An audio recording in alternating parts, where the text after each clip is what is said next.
Pernahkah kamu merasa sudah belajar keras semalaman, tapi tetap tidak paham? Atau mungkin kamu bisa menghafal semua isi buku, tapi saat ditanya lebih dalam, kamu bingung menjawabnya? Ini bukan soal kamu malas atau tidak pintar, tapi bisa jadi kamu terjebak dalam cara belajar yang salah. Di dunia pendidikan yang serba cepat ini, banyak orang mengira bahwa menghafal adalah tanda kepintaran. Tapi benarkah begitu? Hari ini, kita akan menyelami lebih dalam perbedaan mendasar antara menghafal dan belajar. Bukan sekadar dari sudut pandang sekolah tetapi dari sisi psikologi manusia. Karena memahami cara otak bekerja bisa jadi kunci untuk mengubah cara kamu belajar seumur hidup. Apa itu menghafal? Ada satu hal yang sering disalahpahami oleh banyak orang dalam perjalanan akademiknya. Menghafal dianggap sebagai tanda kecerdasan. Ketika seseorang mampu menyebutkan tanggal, definisi, atau rumus dengan cepat, ia seringkali langsung mendapat label pintar. Namun, psikologi kognitif menunjukkan sesuatu yang berbeda. Menghafal hanyalah proses menyimpan informasi di memori jangka pendek tanpa keterlibatan pemahaman mendalam. Ilusi kepintaran muncul ketika seseorang merasa telah menguasai materi hanya karena mampu mengulangnya. Padahal, tanpa pemahaman konteks, informasi itu mudah hilang dan tidak dapat diterapkan dalam situasi nyata. Otak manusia, sebagaimana diteliti oleh para ahli psikologi kognitif, bukan hanya alat penyimpanan, melainkan mesin pengolah makna. Jika hanya diisi dengan hafalan, maka yang terjadi adalah overload informasi tanpa koneksi antar konsep yang bermakna. Apa itu belajar? Belajar sejati tidak berhenti pada mengisi otak dengan informasi. Belajar yang sesungguhnya adalah ketika seseorang mampu memahami sebuah konsep, lalu mengaitkannya dengan pengalaman pribadi atau pengetahuan sebelumnya, dan akhirnya menyimpannya secara alami dalam jangka panjang. Psikologi konstruktivisme menekankan bahwa pengetahuan bukanlah sesuatu yang dipindahkan dari guru ke murid secara pasif. Sebaliknya, pengetahuan dibentuk secara aktif oleh si pembelajar melalui refleksi, pertanyaan, dan penalaran. Ketika seseorang memahami prinsip fisika, misalnya, bukan karena dia menghafal rumus, tapi karena dia mampu membayangkan bagaimana rumus itu bekerja dalam kehidupan nyata. Itulah proses belajar yang sejati. Dalam konteks ini, pemahaman tidak hanya bertahan lebih lama, tapi juga lebih mudah dipanggil kembali ketika dibutuhkan, terutama dalam situasi problem solving. Perbedaan besar di antara menghafal dan belajar. Perbedaan paling mencolok antara menghafal dan belajar adalah pada tujuan, proses, dan hasil akhirnya. Menghafal hanya fokus pada kuantitas seberapa banyak informasi yang bisa diingat.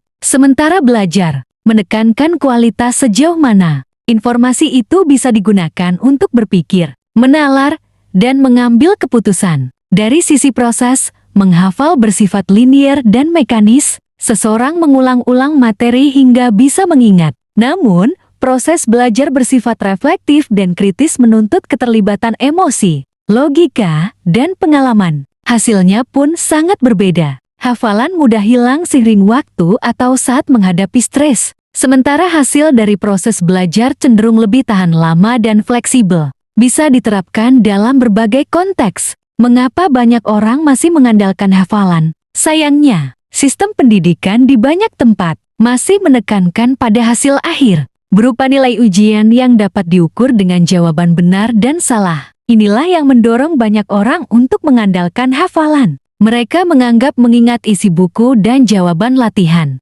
sebagai satu-satunya cara untuk berhasil. Tekanan dari lingkungan, ekspektasi orang tua, serta sistem ujian yang terbatas juga membuat hafalan menjadi jalan pintas yang menggoda. Psikologi sosial menyebut fenomena ini sebagai konformitas akademik di mana seseorang mengikuti cara mayoritas, bukan karena itu benar, tapi karena takut tertinggal. Akibatnya, banyak individu merasa pintar selama ujian, tapi kehilangan arah saat menghadapi tantangan nyata yang memerlukan analisis dan kreativitas. Kesalahan umum saat belajar. Banyak orang sebenarnya ingin belajar dengan baik, tapi terjebak dalam kesalahan-kesalahan umum tanpa menyadarinya. Beberapa kesalahan yang sering dilakukan saat belajar dan mungkin tanpa sadar, pernah kamu lakukan juga. Pertama, hanya membaca tanpa mencatat atau bertanya. Banyak orang berpikir kalau sudah baca, berarti sudah belajar. Padahal membaca adalah aktivitas pasif. Kalau kamu tidak mencatat, bertanya, atau menjelaskan ulang, otakmu tidak akan membentuk koneksi yang kuat. Kedua, belajar mepet ujian. Istilahnya sistem kebut semalam. Belajar maraton semalam suntuk memang bisa bantu hafal cepat, tapi hanya untuk 1 malam. Setelah itu, hilang. Ketiga, belajar sambil terdistraksi. Buka buku sambil buka TikTok, belajar sambil chatting, atau dengerin musik keras. Otak kita tidak bisa fokus penuh kalau banyak hal terjadi sekaligus. Keempat, tidak mengaitkan dengan kehidupan nyata. Materi akan lebih mudah dipahami kalau kita bisa menghubungkannya dengan pengalaman pribadi atau kejadian sehari-hari. Sayangnya, banyak yang belajar hanya untuk menjawab soal, bukan untuk diterapkan. Solusi belajar yang efektif. Lalu, bagaimana cara belajar yang benar-benar efektif dan bertahan lama? Pertama, gunakan teknik active recall dan spaced repetition. Mengingat secara aktif dan mengulang dalam interval waktu tertentu. Kedua, terapkan interleaving yaitu belajar beberapa konsep berbeda secara bersamaan untuk memperkuat koneksi. Ketiga, libatkan emosi dan konteks pribadi saat belajar. Misalnya, hubungkan materi dengan pengalaman atau visualisasi. Keempat, biasakan untuk mengajarkan kembali materi yang sudah dipahami, karena mengajar orang lain adalah cara belajar terdalam. Dan yang terpenting, ubahlah sudut pandang, belajar bukan untuk sekadar ujian, tapi untuk menjadi manusia yang berpikir mandiri, kritis, dan mampu beradaptasi. Psikologi perkembangan juga menekankan pentingnya mindset bertumbuh di mana kegagalan bukanlah akhir, tapi bagian penting dari proses pembelajaran. Di dunia yang terus berubah, hafalan cepat usang, tapi pemahaman yang mendalam akan bertahan seumur hidup. Dunia tidak lagi butuh orang yang hanya bisa mengulang kata-kata, tapi mereka yang mampu berpikir,